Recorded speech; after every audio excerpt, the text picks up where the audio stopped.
లక్ష్మణుడు అన్నాడు, దశరథుడెవడు రాజ్యం ఇవ్వకపోవడానికి చంపేస్తానన్నాడు. రాముడు అన్నాడు, నిన్న రాజ్యం ఇస్తే నాన్నగారేనా? నాన్నగారే రాజ్యం ఇస్తానంటే నాన్నగారికి జై అన్నాం. ఇవాళ అడవికి వెళ్ళమన్నవారు నాన్నగారే. మరి నిన్న రాజ్యం ఇస్తానన్న నాన్నగారు ఇవాళ అడవికి ఎందుకు వెళ్ళమన్నారు? నాన్నగారి మనసులో ఏమైనా మార్పు వచ్చిందా? రాలేదు. మరి ఇప్పుడు ఎందుకు బద్ధుడయ్యాడు? ఎందుకు పంపిస్తున్నాడు? లక్ష్మణ, నాన్నగారిని సత్యమునందు నిలబెట్టి ఆయన ఇచ్చినటువంటి వరాన్ని గుర్తు తెచ్చుకుని కైకమ్మ రూపంలో అడిగి అరణ్యానికి పంపిస్తున్నటువంటి దైవము కళ్ళ ఎదుట కనపడడు. నాన్నగారు కనపడతారు నిమిత్తంగా. ఎవరితో గొడవ పడతావు? అదో కొత్త పాపం. నాన్నగారిని దెబ్బలాడడం, నాన్నగారి మీద యుద్ధం చేయడం. అనుదైవస్య కర్మతత్. దైవము విధించిన శాసనమునకు ఒడంబడితే చేసుకున్న పాపం అన్నా పోతుంది. పెట్టి సద్దు మనం బయలుదేరదాం అన్నాడు. అది ధార్మికుడు మాట్లాడే మాట. ధర్మం తప్పేవాడు ఈశ్వరుడి మీద తిరగబడతాడు. తిరగబడితే ఏం చేస్తాడంటే కొత్త పాపాన్ని మూటకట్టుకుంటాడు. ఏమిటో ఇన్ని పూజలు చేశానండి, ఇప్పుడు చేశావు, నువ్వు చేసిన పాపం ఎక్కడికి పోతుంది? కాబట్టి అది అనుభవంలోకి వచ్చింది. ఈ అనుభవంలోకి వచ్చేటట్టు చెయ్యగలిగిన వాడు ఈశ్వరుడు. ఈశ్వరుడు ఒకవేళ పాపమునకు ఫలితము ఇచ్చినా, పోన్లేవయా పాపం పోయింది అని ఆయన కాళ్లే పట్టుకుంటానన్నవాడు దృఢభక్తి కలిగినవాడు. లోకుల్నంగని మెచ్చని ఎలుగని లోలోన నిందించని చీకాకున్బడని మహాత్ముడనని జేలొగ్గని మూకీభావమునం తిట్టని త్రోయిని నీ కారుణ్యము కలిగి ఉండినను అంతే చాలును శంకర. నాకు ఏదైనా జరగని, నాకేం నిమిత్తం లేదు. ఇవాళ చాలా బాగుందన్నవాడు రేపు వీడికి ఏమొచ్చనొచ్చు. రెండూ సత్కారాలుగానే గ్రహించగలిగిన స్థితి నాకి. రెండిటి యందు నీ పాదములు విడిచిపెట్టకుండా నేను ఉండగలిగితే నాకు చాలు ఈశ్వర, నాకు ఇంకేం అక్కర్లేదు. తుల్యనిందా స్తుతిర్మౌని సంతుష్టో ఏనకేనచిత్ అనికేత స్థిరమతి భక్తిమాన్మే ప్రియో నరహ అంటాడు భగవద్గీతలో కృష్ణ భగవానుడు. పేర్లు మారతాయండి, కృష్ణుడు శివుడు అని, అన్నీ ఒకటే. ఏ పదార్థం చెప్పినా అలాగే చెప్తుంది. అంతకు తప్ప ఓ పదార్థం ఓలా చెప్తే ఓ పదార్థం ఓలా చెప్పరు. అందుకే వాళ్ళిద్దరి మధ్య ఇప్పుడు గొడవలు గోదారి ఏమి ఉండవు. ఒకళ్ళకొకళ్ళు సమర్థించుకుంటారు తప్ప. కాబట్టి ఎవరు శివుడు అంటే, ఎవరి కాళ్ళు మీరు గట్టిగా పట్టుకున్న కారణం చేత మీకు దురితమును అనుభవంలోకి తీసుకొచ్చి ఇచ్చేటప్పుడు, అరే రే వీడు నా కాళ్ళు ఇంత గట్టిగా పట్టుకుని ఉన్నాడు, ఇప్పుడు బుద్ధి వచ్చింది, వీడు ఎంతో భక్తితో నన్ను పట్టుకుని ఉన్నాడు, బుద్ధిగా వీడికి ఇంత పెద్ద దెబ్బ కొట్టేయడమా? వీడిని కొడితే వీడు ఏం చేస్తాడో తెలుసా? మళ్ళీ నన్నే పట్టుకుని ఏడుస్తాడు. అప్పుడు వాడు నన్ను పట్టుకుని ఏడిస్తే నేనేం చెప్పను? భాగవతంలో శ్రీ మహావిష్ణువు బలిచక్రవర్తిని అనుగ్రహించేటప్పుడు దర్శనమిచ్చి ఓ మాట అంటారు. నేను ఎందుకు రక్షించానో తెలుసా బలిచక్రవర్తిని అని అడిగారు. వీడు నా కొరకు రక్షింపవలయువాడు అన్నారు. చాలా చిత్రమైన మాట. వీడి కోసం రక్షించట్లేదు, నా కోసం రక్షిస్తున్నాను. ఎందుకో తెలుసా? ఎరా 3 అడుగులు ఇస్తా అన్నావు, 2 అడుగులు కొలిచేశాను, 3వ అడుగు ఎక్కడ పెట్టనన్నాడు. సునృతంబుగాని నుడువదు నా జీవ బొంకజాల నాకు బొంకు లేదు, నీ తృతీయ పదము నిజము నాశిరమున నెలవి చేసి పెట్టు నిర్మలాత్మ అని తలంచి నా తల మీద పెట్టేయి అన్నాడు.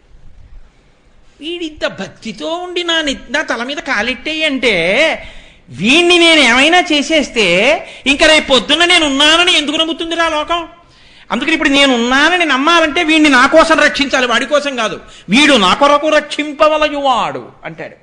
కాబట్టి ఈశ్వరుణ్ణి భక్తులు బంధిస్తారు, ఆయన ఏమీ చెయ్యలేని స్థితికి తీసుకొస్తారు.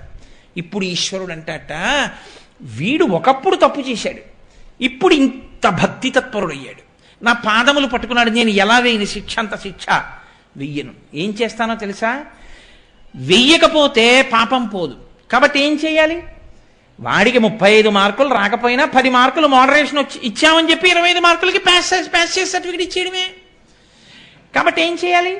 ఒక్క పని చేసేస్తాను, వాణ్ణి ఇవాళ పాము కరిచేయాలి, ఓ గండు చీమతో కరిపించేస్తాను. విషం ఎక్కిందా లేదా? దురద పెట్టిందా లేదా? అబ్బా అన్నాడా లేదా? ఇలా ఇలా ఇలా ఇలా తుడుచుకున్నాడా లేదా? ఏమిటంటే అలా తుడుచుకుంటున్నారంటే, ఇంత కండచీమ కుట్టేసిందో చూడు, ఎంత దొద్దురు ఎక్కిందో అంటాడు. వాడికి తెలుసా ఈశ్వరుడు పాము కుట్టకుండా చేశాడని?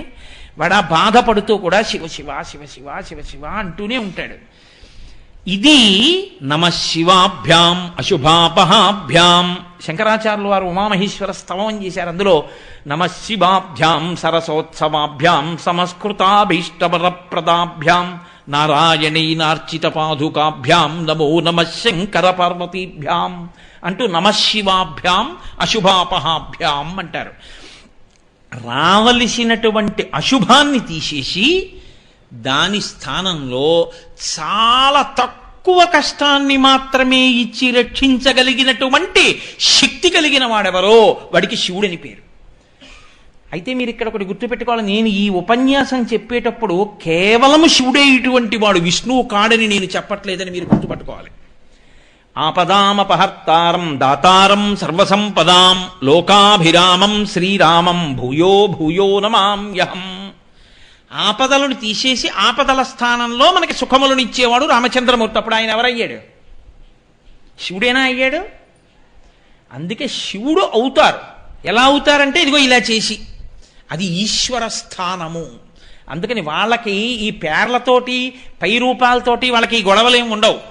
అది నిర్గుణ నిరంజన నిర్వికార నిత్యశుద్ధ బుద్ధ చైతన్య తత్వంగా అలా నిలబడి ప్రకాశిస్తూ ఉంటుంది. ఈ పై పటాటోపానికి వేషాలకి అల్లరబడిపోవడం అంతకన్నా అన్యాయం ఇంకోటి ఉండదు లోకంలో. కాబట్టి శివ ఆయన ఏం చేస్తూ ఉంటాడు? ఆయన పాదములను ఎవరు పట్టుకున్నారో వాళ్ళు చేసుకున్నటువంటి పాపము అనుభవములోకి వచ్చి వాళ్ళు కళ్ళంబట నీళ్లు పెట్టుకుని గుండెలు బాదుకుని ఏడవకుండా చూస్తాడు. మీకు అందుకే పెళ్లి చేస్తే గౌరీ తపస్సు చేయిస్తారు. ఎందుకు చేయిస్తారో తెలుసా అండి? ఆడపిల్లతోటి ఒక్కటే కారణం.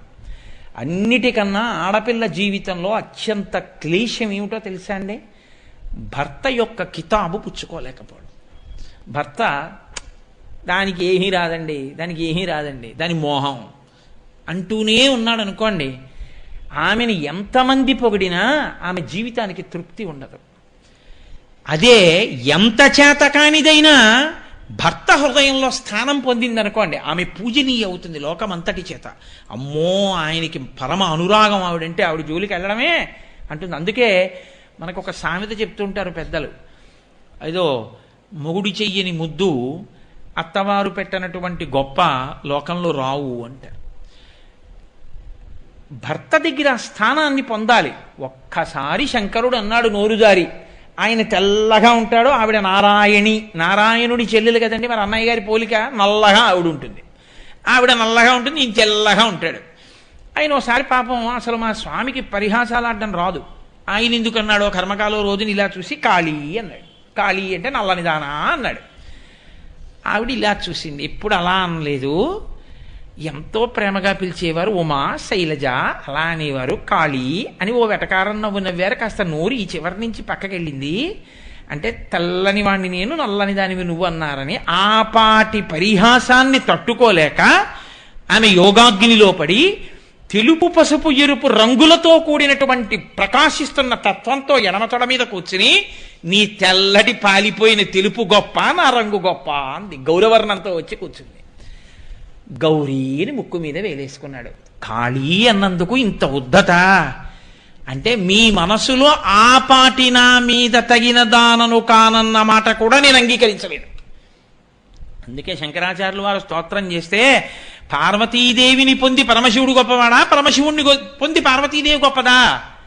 ఆయన తీర్పు చెప్పలేదు. ఆయన అన్నారు, కళాభ్యాం చూడాలంకృత శచి కళాభ్యాం నిజతప ఫలాభ్యాం. అమ్మా నీ తపస్సుకు ఫలం ఆయన, ఆయన తపస్సుకు ఫలం నువ్వు, ఇద్దరు ఒకరికొకరు సరిపోయారమ్మా అన్నారు. లేనిపోని గొడవ నాకు ఎందుకని. ఆవిడ జోలికెడితే ఆయనకు కోపం, ఆయన జోలికెడితే ఆవిడకు కోపం. పరాశర భట్టర్లని వైష్ణవ సంప్రదాయంలో ఆయన శ్రీగుణరత్న కోశం చేశారు. ఆయన దెప్పి పొడిచారు శ్రీ మహావిష్ణువుని. శ్రీయశ్రీహి అంటూ, నువ్వు కంచుక శతం, ఎప్పుడు రాక్షసులు వస్తారో అని 100 కవచములు కట్టు కూర్చుంటాట ఆయన శ్రీ మహావిష్ణువు. ఎప్పుడైనా దేవతలకు కానీ భక్తులకు కానీ ఆపదొస్తే వెళ్ళి యుద్ధం చేయాలి, మరి స్థితికారుడు కట్టు కూర్చుంటాట. ఇన్ని కవచములు కట్టు కూర్చుంటే శత్రువులు వచ్చి బాణములు వేస్తే ఆయన యొక్క కవచములు పిట్లిపోయిన సందర్భాలు చాలా తక్కువ. ఆయన 100 కవచములు పిట్లిపోయి కింద పడిపోయాడు. ఎప్పుడోట తెలుసా అండి? ఆయన దగ్గరికి వెళ్ళి లక్ష్మీదేవిని స్తోత్రం చేసేట ఒక ఆయన. ఈయన పొంగిపోయేట్టిలాగా, పొంగిపోతే ఈయన 100 కవచములు పిట్లిపోయి కింద పడిపోయాట. చూసుకోలేట 100 కవచములు కింద పడిపోయాయని, అంత పొంగొచ్చింది. ఈశ్వర స్ఫుటతు భుజయోహ కంచుక శతం అన్నారు పరాశర భట్టర్లు. నీ 100 కవచములు పిట్లిపోయాయి, నిన్ను స్తోత్రం చేస్తే కాదు, మా అమ్మని స్తోత్రం చేస్తే. అనుకలతను కాండాలింగనారంభ శుంభ ప్రతిదిశ భుజ శాఖా శ్రీ సఖానోక హర్భి స్తననయనగుళుచ్ఛస్పాల పుష్పద్విరే పారచీతు మై లక్ష్మీ కల్పవల్లి కటాక్షాన్ అంటారు అందులో ఆయన. కాబట్టి అలా లక్ష్మీనారాయణోపాసన చేస్తారు ఆయన. కనుక మీకు వస్తున్నటువంటి అశుభాన్ని, మీరు చేసుకున్నటువంటి పాపము దురితముగా మీకు బ్రహ్మాండమైనటువంటి కష్టాన్ని ఇచ్చేసే సందర్భంలో మీరు ఇప్పుడు శివశివ శివశివ శివశివ అంటూ ఆయన పాదములు పట్టుకున్న కారణాన్ని దృష్టిలో పెట్టుకుని మిమ్మల్ని ఏడవకుండా చేసి, చెప్పను కూడా చెప్పకుండా, నువ్వు నాకు పటికి బెల్లం మొక్కన్నా పెట్టు, నీకు ఇంత ఉపకారం చేశాన్న ఆయనేం అడగడం. మీరు పట్టుకున్నారు కాబట్టి మీకు తెలియని కూడా తెలియదు ఆయన చీమతో కనిపించాడు, ఇవాళ పాముతో కనిపించలేదని. ఒక్కొక్క రోజున చూడండి, అకస్మాత్తుగా ఏదో తగులుతుంది, తెగుతుంది, నెత్తురు వస్తుంది. అంటే ఆ రోజున శరీరము తెగి నెత్తురు ధారలుగా కారవలసినటువంటి పరిస్థితి ఏదో ఉంది. కానీ ఆయన ఏదో దీక్షలో ఉన్నాడు, ఆయనకి ఏదో ఒక భగవత్ కార్యంలో నిమగ్నం అయి ఉన్నాడు. కాబట్టి ఇప్పుడు ఆయనకి శరీరములోంచి నెత్తురు ఏరులా కారకూడదు, ఆయన హాస్పిటల్లో వెళ్ళి పడిపోకూడదు, ఆయనకి కట్లు కట్టకూడదు. కాబట్టి పడిపోతాడు, చిన్న దెబ్బ తగులుతుంది, నెత్తురు కారుతుంది, కట్టుకోడు, హాస్పిటల్కి వెళ్ళడు, ఏమీ చేయడు, ఎప్పుడు ఏం చేస్తున్నాడో అది చక్కగా చేసుకెళ్ళిపోతాడు. ఇప్పుడు పడిపోవడం జరిగింది, నెత్తురు కారడం జరిగింది, బాధపడడం జరిగింది, కానీ ఆయనకి మాత్రం ఏ ఉపద్రవం రాలేదు. ఇది చేసిన వాడు ఎవరో తెలుసా అండి? శివుడు.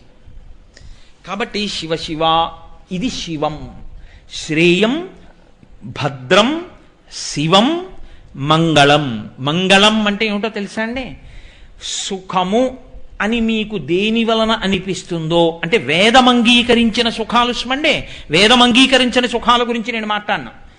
వేదము అంగీకరించినటువంటి సుఖములు ఏ ఉన్నాయో అవి మీరు పొందడానికి కావలసినటువంటి యోగ్యతని ఈశ్వరుడు కల్పిస్తే దానికి మంగళం అని పేరు.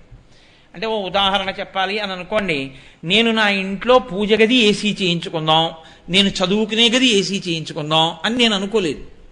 కానీ శివ సంకల్పమస్తు ఈశ్వరుడికి కలిగింది. వీడు పాపం చెమట్లు తుడుచుకుంటూ ఆ చదువుకుంటుంటే చెమట అంతా పుస్తకాల మీద పడిపోతూ అది తుడుచుకుంటూ రమించిపోతూ, అయ్యో నాకు ఏసీ కూడా ఈశ్వరుడు ఇవ్వలేదు, ఇన్నాళ్ళ నుంచి నేను ఇవన్నీ చదివి ఇంత మురిసిపోతున్నాను, ఏమిటో నన్ను కరుణించలేదని అనుకుంటాడేమో వీడని.